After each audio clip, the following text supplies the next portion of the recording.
Welcome back. आज big market voices में हमारे साथ हैं देश के सबसे बड़े मनी मैनेजर्स में शुमार वाइट ओक कैपिटल के सीईओ आशीष Somaiya. Ashish ji, very good morning. और आशीष सोमैया ऑब्वियसली इनकी जो कंपनी है ये म्यूचुअल फंड भी है और एआईएफ भी है, मतलब फॉरेनर्स का पैसा भी आता है यहाँ पर और डोमेस्टिक का भी पैसा मैनेज करते हैं। तो इनको मार्केट की एक तरीके से पूरी फ्लो की इन्फॉर्मेशन मिलती है कि कहाँ से पैसा आ रहा है, किस तरीके का पैसा आ रहा है। आशीष जी, क्या व्यू है इस समय मार्केट को लेकर? एक वन वे रैली के बाद पिछले 15-20 दिनों में थोड़ा कंसोलिडेशन, थोड़ा करेक्शन देखा है हमने। हालांकि ये लार्जली लार्ज कैप लेवल पे है, मिड कैप और स्मॉल कैप में अभी भी एक्सुबरेंस बनी हुई है। हमने आज भी मिड कैप इंडेक्स में fresh all time high hit किया। आपका व्यू क्या है इस समय?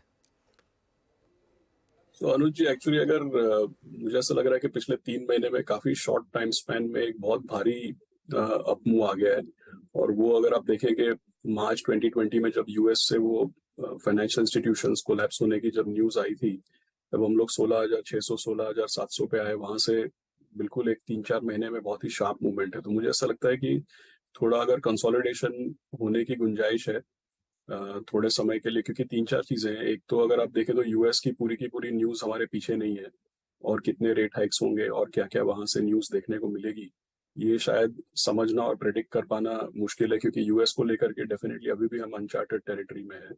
और वहां से किसी भी तरह का न्यूज फ्लो, अगर उसका इकोनॉमिक इम्पैक्ट या फंडामेंटल इम्पैक्ट बहुत ज्यादा नहीं भी पड़े, तब भी अगर कहीं कोई न्यूज फ्लो आती है तो हमारे मार्केट में उसके इम्पैक्ट देखने को मिलते हैं। एफआई फ्लोज के उसके उसके ऊपर इम्पैक्ट देखने को मिलते हैं। दूसरी बात यह है कि अ, अगले 6 से 9 महीने run up to the election है, हर तरीके की न्यूज देखने को मिलेगी, स्टेट इलेक्शंस देखने को मिलेंगे। तो मुझे ऐसा लग रहा है कि शॉर्ट टाइम फ्रेम में मार्केट में इतनी बड़ी मूवमेंट आई, उसकी वजह से, एक्सटर्नल रीजंस की वजह से और आगे जाने वाले इवेंट्स की वजह से ऐसी लग रही है कि थोड़ा यहाँ पे कंसोलिडेशन होगा, या एक छोटा मोटा करेक्शन अगर देखने को मिले तो अच्छा भी है, हेल्दी है, उसमें कोई बुरा नहीं है। बट ये मेरा एक्सपेक्टेशन है। तो अगर करेक्शन आई तो क्या लीड करेगा उसको? क्योंकि बैंकों में मैं देख रहा हूँ आशीष जी, काफ़ी प्रेशर आ रहा है ऑफ लेट। और इसका इसका कारण क्या है? क्योंकि क्या ये मार्केट को एक रिस्क लग रहा है कि अब नंबर्स पीक आउट हो चुके हैं? क्या ये एक पॉलिसी को लेकर नर्वसनेस है या कुछ और है, ये जो जिस तरीके की हमने डिक्लाइन देखी है लार्ज बैंकिंग स्टॉक्स में? सो डेफिनेटली जितना देखिए, पिछले 1 साल में अगर आप देखें तो ऐसा एक्सट्रापोलेट किया जा रहा था कि एक नई साइकिल की शुरुआत है, यहाँ से आर्थिक व्यवस्था तेजी पकड़ेगी, क्रेडिट एक्सपेंशन होगा, नई साइकिल की शुरुआत होगी। तो वो एक्सपेक्टेशंस बरकरार है, लेकिन एक तरीके से आप देखें तो थोड़ा नेट इंटरेस्ट मार्जिन्स का कंप्रेशन, या जो रिजल्ट्स में एक्सपेक्टेशन था या गाइडेंस था, कहीं ना कहीं पे जितना एक्सूबरेंस था उतना शायद पॉजिटिव देखने को नहीं मिला है। और जितना छोटे बैंक्स में तो नेट इंटरेस्ट मार्जिन कोलैप्स और भी थोड़ा ज्यादा हुआ है। सो इसको लेकर के एक है। दूसरी बात अगर आप देखें तो काफी ऑलरेडी वैल्यूएशंस में, या काफी, जैसा मैंने बताया, पिछले थोड़े समय में शॉर्ट टाइम फ्रेम में काफी मूवमेंट आ गया था। सो वो भी एक और बैंकिंग क्योंकि सबसे बड़ा सेक्टर है, अगर आप बीएससी 500 ही देख लें तो 24-25% पूरा उसमें बीएफएसआई का वेटेज देखने को मिलता है, और बड़े इंडाइसेस में तो 30% से ज्यादा। तो आई थिंक उसकी वजह से एक तरीके से ये भी कंसोलिडेशन का अंदेशा है। अच्छा आशीष जी, अभी अनुज का जो प्रश्न था बैंकों को लेकर था, केंद्रित था पॉलिसी को लेकर, एनआईएम्स को लेकर। अब अप्रैल में हमारे पास जो कंफर्ट था, सडनली आपको एक रेट हाइक की प्रक्रिया में एक पॉज मिला। वो स्थिति और आज की स्थिति में एक ज़मीन आसमान का फ़र्क है। आपका क्रूड नाउ अगेन एट 86। आपकी सब्जियों की 10 या 12 सब्जियों की बास्केट में लगभग 4-5 सब्जियां तो 20 से 22 200 से 250 रुपये केजी मिल रही हैं। मतलब अब कुल मिला के कल मुझे इस पॉलिसी के आउटकम में कुछ आपको बड़ा उलटफेर नज़र आ रहा है? पॉसिबिलिटी उसकी है? और ऐसे में सिर्फ बैंक ही नहीं, पूरा एंटायर जो रेट सेंसिटिव स्पेस है, like banks, like NBFCs, real estate ने बड़ा मूव लिया, रियल स्टेट एंसिलरी ने मूव लिया, एचएफसीज ने बड़ा मूव लिया। क्या इनके अपसाइड के जो मोमेंटम में है कुछ इम्पैक्ट पड़ेगा, और क्या डाउनसाइड खुल सकता है इन स्टॉक्स में? आपका व्यू? सो डेफिनेटली वीरेन जी, एक्चुअली अगर आप देखें तो हमारे यहाँ पे इन्फ्लेशन का क्या एक्सपेक्टेशन है, जैसा आपने बोला, input prices, vegetable prices, oil prices. और दूसरा, जैसे पिछले सवाल के जवाब में मैं बता रहा था, यूएस में भी क्या है कि पूरी तरीके से हम लोग वहाँ पे क्या क्या चीजें हो सकती है उससे बाहर नहीं निकले हैं। तो वहां पे तो डेफिनेटली और हायर फॉर लॉन्गर या और रेट हाइक्स होने की गुंजाइश नजर आती है। और जैसा हमने पिछले 1.5 साल में देखा है, हमारी जो मॉनेटरी पॉलिसी है वो न केवल हमारे लोकल फैक्टर्स को लेकर के है, बट बहुत ज्यादा प्रभावित यूएस की पॉलिसीज को लेकर भी है। क्योंकि ऑयल इन्फ्लेशन और यूएस पॉलिसी, ये सब चीजों का हमारे करेंसी और एक्सटर्नल एनवायरनमेंट पे भी काफी असर पड़ता है। तो अगर पॉलिसी अनसर्टेनिटी है, वो भी मार्केट को डेफिनेटली करेक्शन दे सकती है। और इसमें मैं ये आपने जो लिस्ट बताया उसमें मैं स्मॉल कैप मिड कैप को भी जोड़ूंगा, क्योंकि आमतौर पे अगर ऐसा लगता है कि भाई इंटरेस्ट रेट्स काफी बढ़ने वाले हैं तो उसका ऑपोजिट कोरिलेशन है स्मॉल एंड मिड कैप के साथ। तो कुल मिला के 3 महीने पहले जिन कारणों की वजह से मैक्रो जो रीजंस थे उसके बादल हटने की वजह से 3 महीने पहले एक भारी रैली शुरू हुई। और अभी अगर मैक्रो कंसर्न्स जो है वो फिर से नजर आ रहे हैं या पिक्चर जितना हम सोचते थे उतना क्लियर नहीं है, तो इसको लेकर के मेरा मतलब था कि करेक्शन की गुंजाइश है। और अगर हम लोग समझिए कि अब 19,400 600 इस रेंज में कंटिन्यूसली है, तो व्हाट इज द प्रोबेबिलिटी के यहाँ से 10-15% ऊपर देखने को मिलेगा versus what is the probability के थोड़ा नीचे देखने को मिलेगा। तो मैं ये कहूंगा कि प्रोबेबिलिटी नीचे की ज्यादा है, ऊपर की कम। Okay, downside possibility. Ashish ji की आज थोड़ी सी कमेंट्री जो है वो, और या फिर जो व्यूज़ हैं वो थोड़े से कॉशियस हैं, एंड स्पेशली ब्याज दरों को लेकर, आउटकम ऑफ पॉलिसी को लेकर वो थोड़ा सा मिड कैप्स और स्मॉल कैप में भी रिस्क समझ रहे हैं। अच्छा आशीष जी, जो आपने अर्निंग सीजन देखा, ये लगा कैसा आपको? बैंक्स को आप किनारे कर देते हैं, चाहे वो आईटी हो, चाहे वो केमिकल्स हो, चाहे वो ऑटो कंपनियां हो, चाहे वो एनबीएफसीज हों, आपको ये नंबर्स लगे कैसे? और क्या बहुत ही ज़्यादा आपको ओवर वैल्यूड लग रहा है इस वक्त, जहाँ पे पहली चीज़ ये है कि प्रॉफिट्स को कैश में कन्वर्ट करना चाहिए, और जहाँ पे आपने 3 महीने काफ़ी क्रीम खा चुके हैं आप, उसको थोड़ा सा कैश में कन्वर्ट करना चाहिए। ऐसा कौन सा स्पेस है इस पोस्ट अर्निंग सीजन को देखने के बाद? सी डेफिनेटली अगर आप देखें तो मिक्स्ड है एक तरीके से, क्योंकि पहले का माहौल इस तरीका का था कि भाई अब तो हम लोग एक हाईवे पे हैं। लेकिन अगर आप लार्ज आईटी कंपनीज देखें, बैंकिंग देखें, तो उसमें एक तरीके से मिक्स्ड आपको माहौल देखने को मिल रहा है। दूसरी बात यह है कि अ, अगर आप जैसे प्रॉफिट बुकिंग की बात करें तो हम हमेशा लोगों को यही समझाते हैं कि भाई अपना जो भी एसेट एलोकेशन है उसको रिवाइज करना चाहिए आपको। क्योंकि सीधी बात है कि भाई अगर 3 महीने में आपका इक्विटी पोर्टफोलियो 15-20% अप्रिशिएट हो चुका है, तो आप किस तरीके का रिटर्न एक्सपेक्ट करते हैं, आप किस तरीके का रिस्क टॉलरेट कर सकते हैं, और आपके पोर्टफोलियो में large cap, mid cap, small cap, debt, equity, इसका क्या संतुलन आप बनाना चाहते थे और अब आपको क्या नजर आ रहा है। डेफिनेटली ये सारी चीजें चेंज हो जाती है। तो एब्सोल्यूट लेवल पे अगर किसी को बोले, जैसे हम दर्शकों से बात करते हैं, अगर एब्सोल्यूट लेवल पे किसी को बोले कि भाई अभी आपको इक्विटी कम करना चाहिए, तो जब हम बात कर रहे हैं हमको ये नहीं पता कि किसके पोर्टफोलियो में क्या है।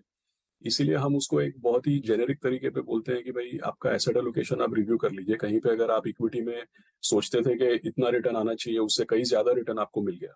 अगर आप सोचते थे कि आपका 50% इक्विटी में होना चाहिए, 50% डेट में होना चाहिए, लेकिन पिछले 3 महीने के एक्शन की वजह से 50 का इक्विटी में 60 हो गया और डेट का 50 के बजाय 40 हो गया, तो आपका संतुलन बिगड़ गया। तो ये पूरा का पूरा जो अपना एसेट एलोकेशन है उसको रिवाइज करना चाहिए, रिव्यू करना चाहिए।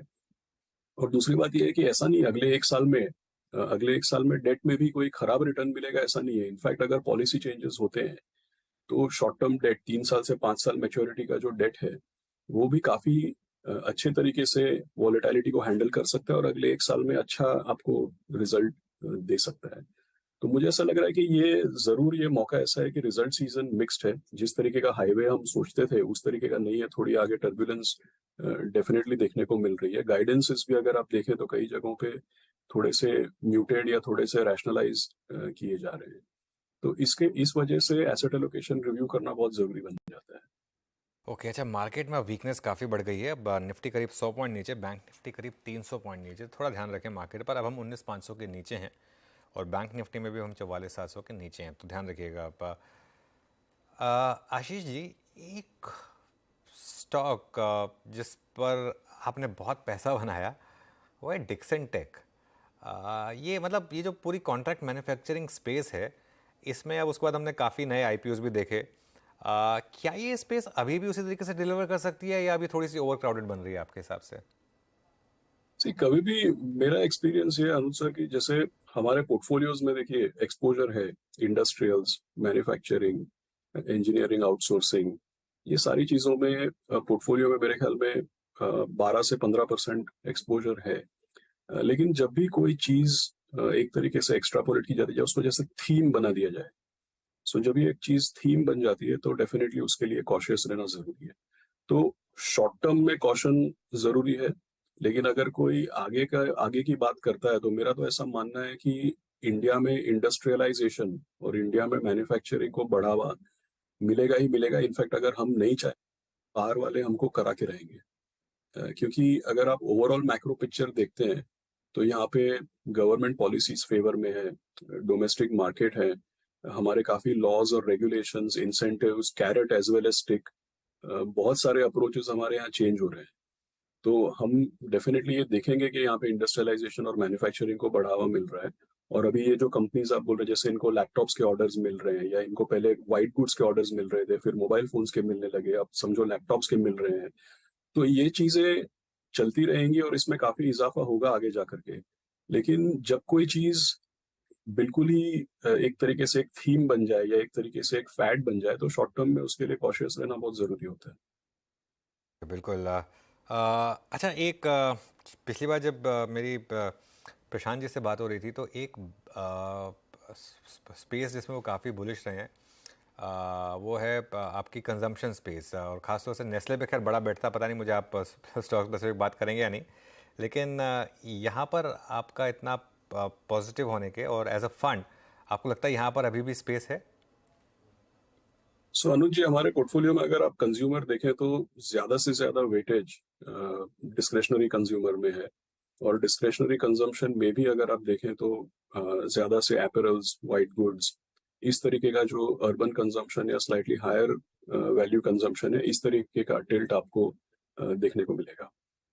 सो रिसेंट टाइम्स में डेफिनेटली डिस्क्रेशनरी कंजम्पशन वगैरह में प्रेशर रहा है, लेकिन हमारा मानना है कि आने वाले समय में जो सबसे ज्यादा ग्रोथ होगा अपने मार्केट में, वो डिस्क्रेशनरी कंजम्पशन में होगा। इसीलिए उस पर ज्यादा हमारा वेटेज है। अगर आप देखें तो हमारे पोर्टफोलियो में डबल डिजिट एक्सपोजर है, BSE 500 के मुकाबले almost 2x overweight consumer discretionary में है, लेकिन वो थोड़ा हाई वैल्यू डिस्क्रेशनरी कंजम्पशन में है। स्टेपल्स को लेकर के अगर आप देखें तो कम वेटेज है। डेफिनेटली आपने सही एग्जांपल दिया, नेस्ले है हमारे टॉप होल्डिंग्स में, लेकिन ओवरऑल अगर आप स्टेपल्स का स्पेस देखें तो अंडरवेट है और डिस्क्रेशनरी में ओवरवेट है।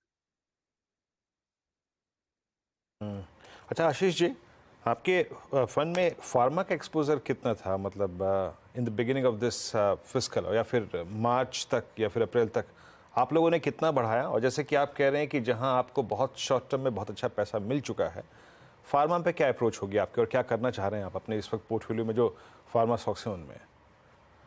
वीरेंद्र जी, अगर आप देखें हमारा पोर्टफोलियो निफ्टी या सेंसेक्स से नहीं, क्योंकि काफी ब्रॉड मार्केट पोर्टफोलियो है, तो BSE 500 से बेंचमार्क होता है। तो पहले आपके सवाल का जवाब मैं कहूंगा कि अगर आप BSE 500 देखें तो 5 से 6% फार्मा का उसमें हेल्थ केयर का एक्सपोजर है।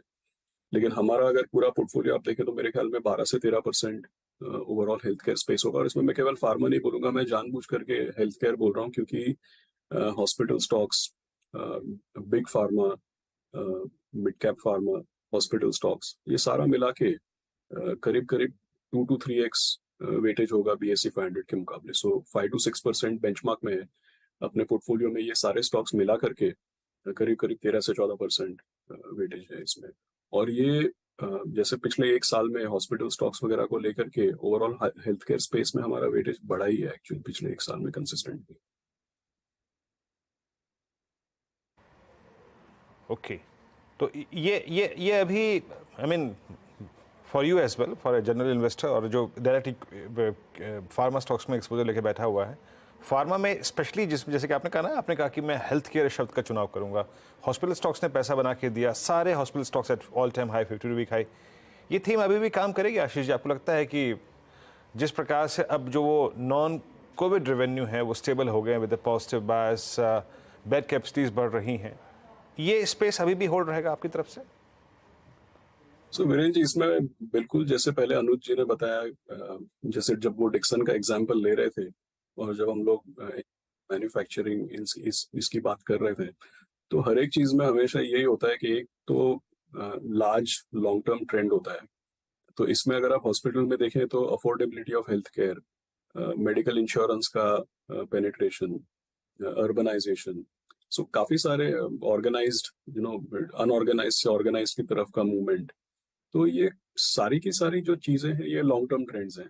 और हॉस्पिटल्स में इंश्योरेंस का स्प्रेड, अफोर्डेबिलिटी, प्रोफेशनलाइजेशन, ऑर्गेनाइजेशन, ये सारी चीजें लॉन्ग टर्म ट्रेंड्स हैं। और उसके सामने फिर यही बात आ जाती है जो आपने बताया कि पिछले 1 साल में तो ये ट्रेंड रिकॉग्नाइज हुआ है और इसमें काफी आपको अप्रिसिएशन मिला है। तो डेफिनेटली मैं जो बोल रहा हूँ काफी क्लीशेड चीज है, लेकिन short term versus long term का जो संतुलन है वो आउट परफॉर्म करने के लिए बनाना पड़ता है। तो लॉन्गर टर्म कोर पोजीशंस रहेंगी, लेकिन शॉर्ट टर्म में अगर प्राइस मूवमेंट बहुत ज्यादा हो गया तो कहीं से कुछ रीएलोकेशन करना जरूरी होता है, क्योंकि हमारे लिए हर क्वार्टर हर साल BSE 500 को बीट करना भी एक चीज है, न केवल स्टॉक पिकिंग करना। सो हमेशा ये बैलेंस प्ले करना पड़ता है। तो मैं कहूंगा कि ये लॉन्ग टर्म ट्रेंड है, ये जरूर बरकरार रहेगा। लेकिन इमीडिएट टर्म में यही प्रॉब्लम है जो आपने बताया कि सडनली प्राइसेस काफी चल जाती हैं, फिर आपको अपना पोर्टफोलियो रिबैलेंस करना पड़ता है।